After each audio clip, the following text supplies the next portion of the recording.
Hello বন্ধুরা, কি অবস্থা তোমাদের? অ্যানিমের আপাতের আজকের ভিডিওতে আমরা ডেস উইথ মাই স্টেপস অ্যানিমির সিজন 1 এর লাস্ট এপিসোডটি এক্সপ্লেন করব। এই এপিসোডটিতে অনেক মজা হতে চলেছে, কারণ আমাদের গল্পের যে মেন ক্যারেক্টার ইয়োতা ও সাকিকে ওর মনের কথা বলে দেয়। আর গেস হোয়াট, তারপরে কি হয় সেটা জানতে হলে পুরো এক্সপ্লেনটি দেখতে হবে। পুরো এক্সপ্লেন জুড়ে আমি আরাফাত আছি তোমাদের সাথে। আর নতুন যারা এই ভিডিওটি দেখছো তারা হয়তো কিছুই বুঝতে পারছো না যে কে কাকে প্রপোজ করলো বা কি বলছে এসব। তোমাদের জন্য আগের এক্সপ্লেনগুলোর লিংক ডিসক্রিপশন বক্সে দেওয়া আছে, সেগুলো চাইলে দেখে আসতে পারো, তাহলে এই এক্সপ্লেনটি ভালোভাবে বুঝতে পারবে। আর যদি আগেই দেখে থাকো তাহলে এই এক্সপ্লেনটি এনজয় করো।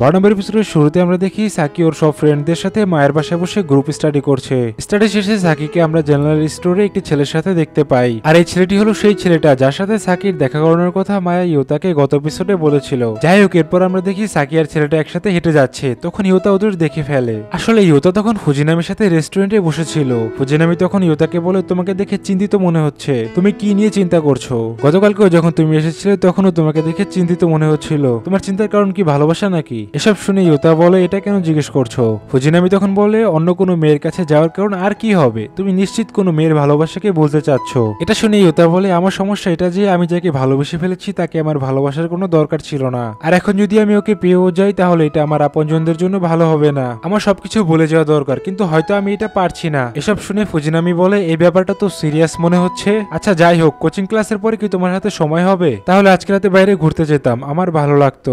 অন্যদিকে আমরা দেখি যে ছেলেটার সাথে সাকি হেঁটে যাচ্ছিল সেই ছেলেটা সাকিকে প্রপোজ করে বসে। সাকি তখন একটু অবাক হয়, এরপর বলে, ধন্যবাদ আমাকে সরাসরি বলার জন্য। আমার মনে হয় না আমি তোমাকে কখনো ওই নজরে দেখতে পারবো, এটা আমার জন্য কঠিন হবে, সরি। এসব শুনে ছেলেটা বলে, আপনি কি কাউকে ডেট করছেন বা কাউকে ভালোবাসেন? সাকি তখন বলে, না এমন কিছু না। এটা শুনে ছেলেটা বলে, তাহলে সমস্যা কি? তখন সাকি বলে, আমার মনে হয় না এটা হবে। এটা শুনে ছেলেটা বলে, ঠিক আছে, আমি আজকের পর থেকে আর কখনো এই কথা বলবো না, পরে দেখা হবে। এটা বলি ছেলেটা সেখান থেকে চলে যায়। এরপর আমরা দেখি ইয়োতা আর ফুজিনামি কোথাও দাঁড়িয়ে পুরো শহর দেখছে। ফুজিনামি তখন বলে, যখন আমি শহরে ঘুরতে বের হই তখন এমন মনে হয় শহরে সবাই মিথ্যা জীবন পার করছে। যখন আমি প্রাইমারি স্কুলে ছিলাম তখন আমিও এরকম ছিলাম। ইয়োতা তখন বলে, কিন্তু তুমি এসব আমাকে বলছো কেন? এটা শুনে ফুজিনামি বলে, কারণ তুমি আমাকে আমার অতীতের কথা মনে করিয়ে দাও, যেটা আমার কাছে ভালো লাগে না। এরপর ফুজিনামি ওর অতীতের কথা বলতে থাকে। ফুজিনামি তখন বলে, যখন আমি প্রাইমারি স্কুলে ছিলাম তখন একটা অ্যাক্সিডেন্টে আমি আমার মা বাবাকে হারিয়ে ফেলি। তখন আমি জানতে পারি দুজনের পরিবার তাদের বিয়ের বিরুদ্ধে ছিল, এজন্য ওনাদের শেষ সময়ও তারা মজা করতে থাকে। আর সবাই বলছিল যা হয়েছে সবকিছু ঠিক হয়েছে। তখন আমার মনে এরকম একটা ফিলিংস জেগেছিল যেটা আমি তোমাকে বলে বোঝাতে পারবো না। এরপর আমরা বর্তমানে ফিরে আসি। তখন ফুজিনামি বলে, ইয়োতা তুমি বলো কি তোমার মহিলাদের উপর বিশ্বাস নেই? কিন্তু আমার মনে হয় এটা মিথ্যা। আমার কাছেও আগে এরকম মনে হতো, যতক্ষণ পর্যন্ত না আমার আন্টি আমাকে বুঝিয়ে সঠিক রাস্তা না দেখিয়েছে। এসব শুনে ইয়োতা বলে, তোমার আন্টি? ফুজিনামি তখন বলে, এখন উনি আমার সাথেই থাকে। আমি আগে রাতের পর রাত বাইরে থাকতাম, তাই উনি আমাকে অ্যাডপ্ট করেছে। যেদিন আমি ওনার সাথে থাকতে গেলাম সেদিন উনি আমাকে একটা কথা বলেছে। উনি বলেছিল নিজের মনে কখনো কোনো কিছু চাপা দিয়ে রাখবে না। কে কি বললো কে কি ভাবলো এটা তোমার দেখার দরকার নেই, তুমি সবসময় নিজের মনের কথা শুনবা। এরপর ফুজিনামি ইয়োতাকে বলে, ইয়োতা তুমি কি আবার তোমার ফিলিংস নিজের মনে চাপা দিয়ে রাখার চেষ্টা করছো? এটা শুনে ইয়োতা বলে, আমার মনে যে ফিলিংস এটা আমি প্রকাশ করতে পারবো না।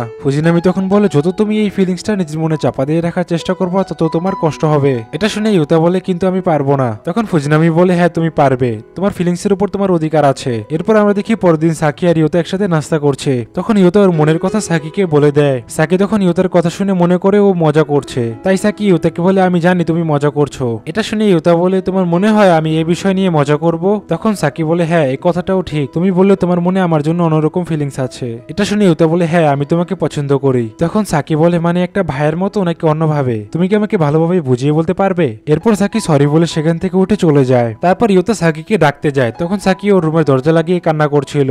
ইয়োতার কয়েকবার দরজায় টোকা দেওয়ার পর সাকি দরজা খুলে ইয়োতাকে রুমের ভিতরে নিয়ে জড়িয়ে ধরে। এরপর সাকি বলে, তোমার কি এটাতে ভালো লেগেছে? মনের কথা খুলে বলার জন্য শুক্রিয়া। তুমি যদি তোমার এই ফিলিংসটা মনের মধ্যে চাপা দিয়ে রাখতে তাহলে তোমার অনেক কষ্ট হতো, তাই না? তুমি আমাকে একটা ভাইয়ের নজরে পছন্দ করো না অন্য কোনো নজরে পছন্দ করো, যেটাই হোক সেটাতে আমার কোনো সমস্যা নেই, আমি খুশি। এসব শুনে ইয়োতা বলে, ঠিক আছে। তখন সাকি বলে, আমি নিজেও জানি না আমার মনে তোমার জন্য এটা কি একটা বোনের নজরে ভালোবাসা না অন্য কিছু, কিন্তু আমার জড়িয়ে ধরাতে যদি তোমার ভালো লেগে থাকে তাহলে এটাতে আমার কোনো সমস্যা নেই। আমি চাই আমাদের জন্য মা বাবার যাতে কোনো সমস্যা না হয়। এসব শুনে ইয়োতা বলে, হ্যাঁ আমিও ওনাদের দুজনকে শুধু খুশি দেখতে চাই, আর কিছু না। তখন সাকি বলে, কিন্তু ইয়োতা লোকজনের সামনে আমাদের ভাই বোনের মতো থাকতে হবে। আসলে আমরা ভাই বোন না হলেও সবার সামনে তেমনি ব্যবহার করতে হবে। এটা বলেই সাকি কান্না করে দেয়। তখন ইয়োতা সাকির হাত ধরে বলে, তোমার উপর আমার পুরো বিশ্বাস আছে, আর আমি চাই তুমিও আমার উপর পুরো বিশ্বাস করো। এটা শুনে সাকি বলে, থ্যাংক ইউ সো মাচ ইয়োতা। আর এখানেই লাস্ট এপিসোডটি শেষ হয়ে যায়।